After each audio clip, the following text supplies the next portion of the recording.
These cute little hen-on nests have a surprise inside. This is a fun, one-day, easy project to make a little nest for them with some cute little eggs. So first of all, you're going to need a piece of cardboard. You can just use a cereal box, and you're going to take the hen put that on the cardboard and trace around the body of the hen, and that'll give you the size that you need that fits right in there on the nest. So you're going to cut that out, and then make some little ovals, and then just draw an oval and make it kind of skinnier at one end, and that'll be an egg. And I did 3 eggs on the bigger ones and 5 on the little one. And there I was showing you what my fabric was. It's an old tablecloth that I coffee dyed, so an old linen tablecloth. Kind of has a rustic look to it and kind of a nubby feel. I thought that was great for a nest. So I like to trace my templates when I've got my fabric nice and tight in the hoop. Makes it a little easier to use a pen. And then I'm using my friction heat erasable pen, and I'm just going to trace out that oval, and that's going to become the base of our nest.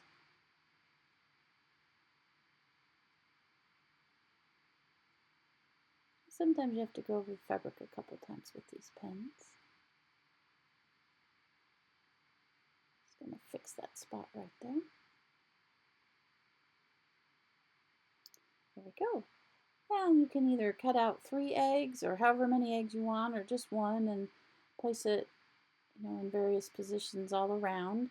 And it's okay if your egg's a little funny looking. Mine was. I had to trim a little piece off there.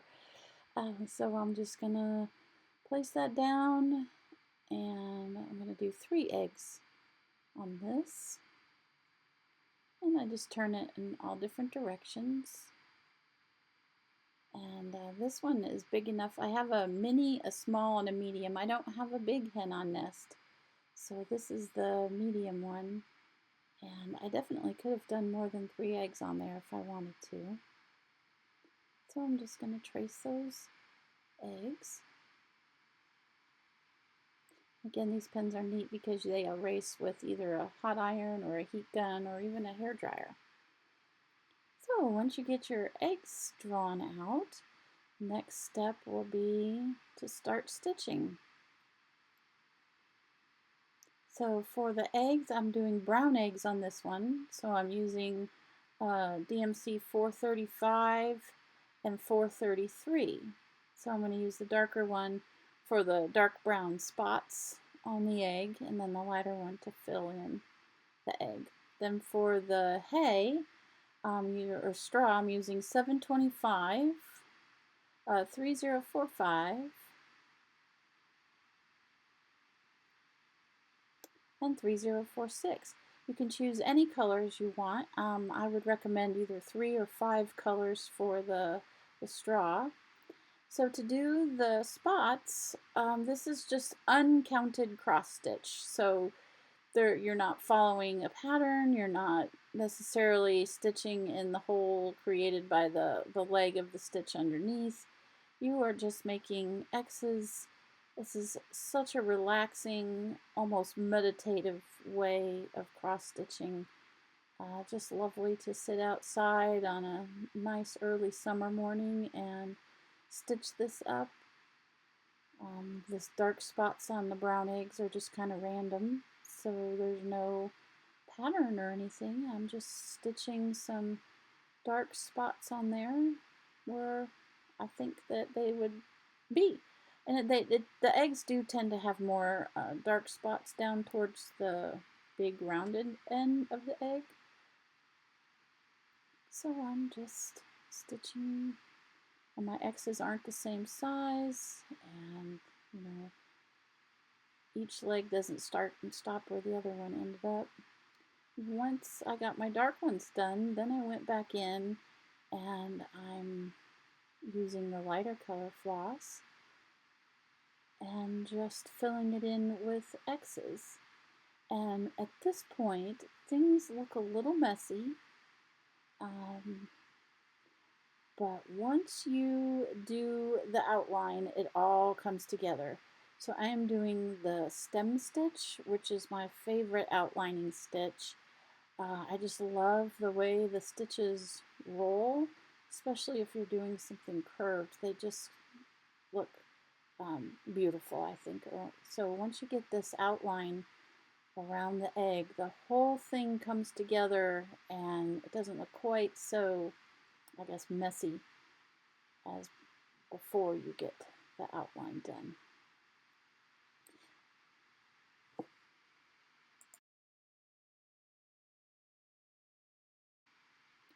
So I'm just continuing to do the outlines, or the stem stitch around the outline.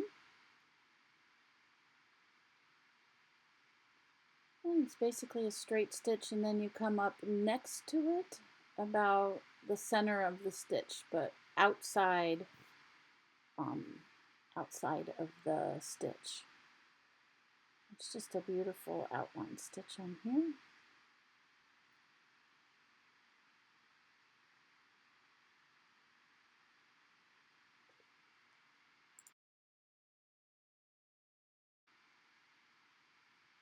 So here's a close-up of it. It just gives a nice dimension and definition to the egg. So once you finish that outline, then you're going to go on to the next one. This one I put more dark spots at the bottom. I'm just going to go ahead and fill this one up with the light brown.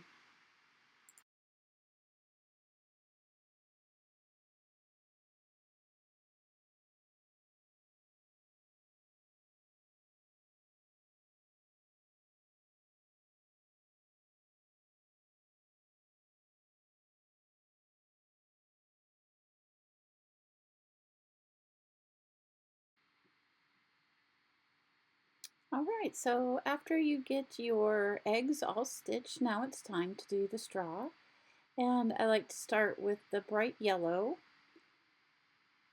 And you're just going to make long straight stitches in all different directions. So I call it stitching higgledy-piggledy. So you're gonna just take a long stitch one way and then another way, and you're just gonna work your way around the whole nest and make your stitches varied in length and also in direction.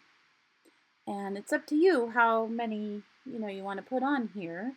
But I just generally go all around, make sure it's all filled in. Make sure you do between the eggs. You want them to look like they're nestled into the straw. So you just bring your needle down, and then close to where you brought it down, you'll bring it back up. But this is also such a nice meditative, you don't really need to think. Just bring your needle up and down in any direction and let your mind wander and enjoy the stitching. And so you're just going to work around and get that all filled in. So this is when I'm finished with the yellow, the bright color. And then here I've added my second color. And you can see that I've crossed over some of the yellow stitches. And then here's my third. And I've gone all different directions and crossed over. Now it's time to cut out your nest, and you're going to cut about 1/4 inch to 1/2 inch around it. And now I'm clipping on the curves here so that it folds over nicely.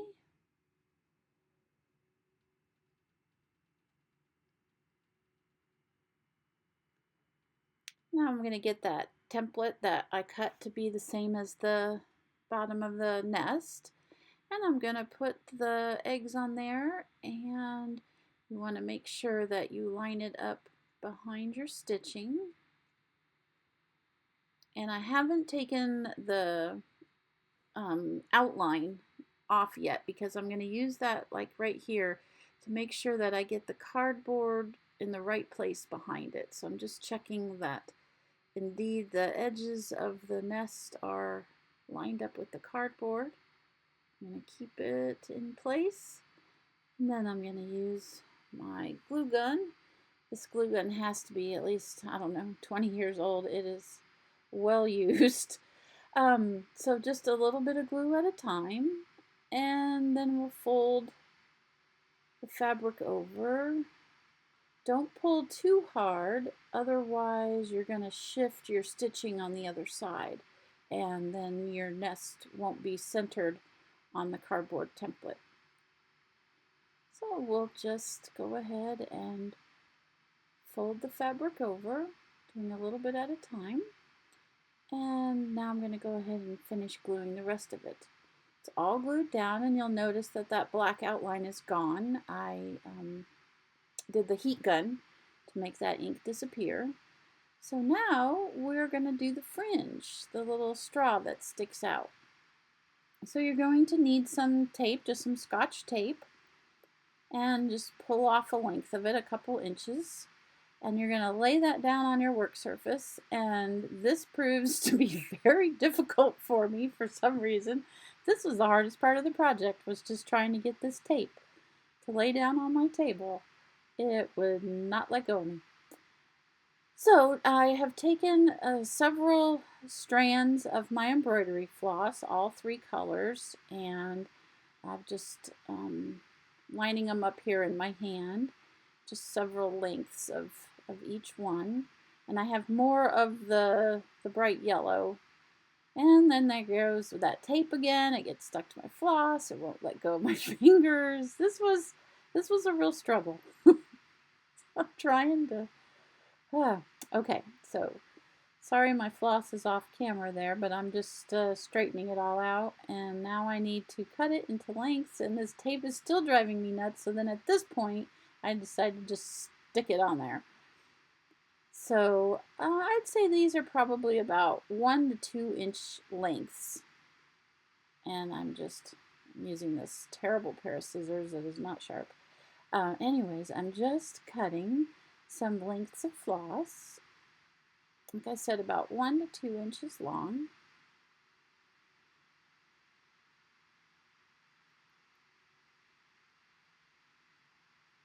And now I'm going to kind of pull them apart, mix the colors up a bit, just to make it look a little less like chunks of embroidery floss. Just kind of fluff them up.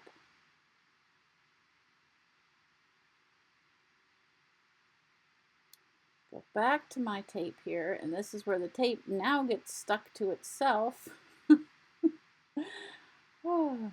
So now you're going to lay your floss across the tape, making sure that the ends stick out on either side of the tape. Whew, there we go. So now I have a place to put my finger and it won't stick to me. So just a little bit at a time, lay it across the tape. Well, yes, maybe it does still stick to me. So I'm just going to lay it across. And you're going to go all the way down the length of the tape with your floss. So there we go. Once you get all of the pieces stuck on there, and get the tape filled up, you can kind of feel it and see if there's any open spaces and add in a little bit more if necessary.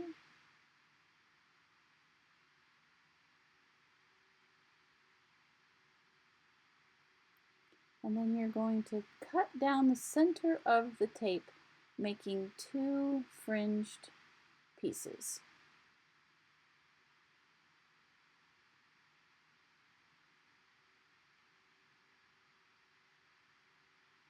And we're going to go back to the hot glue. And we're going to do a small section at a time. And with the tape side up, you're going to put that little fringe that you made down onto the hot glue.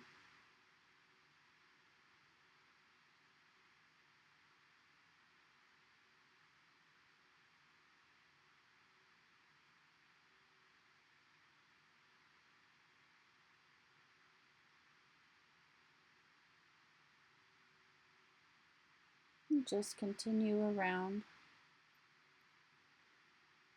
until you get to where you started.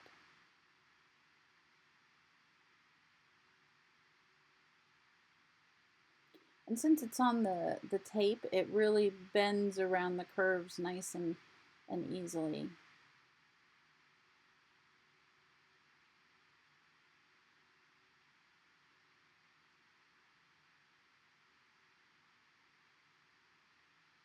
Alright, so once you get it all glued on, you're going to use your scissors and give it a haircut.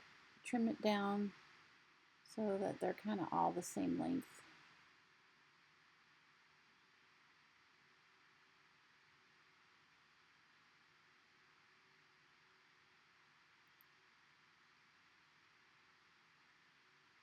And then I'm going to get my little nest here.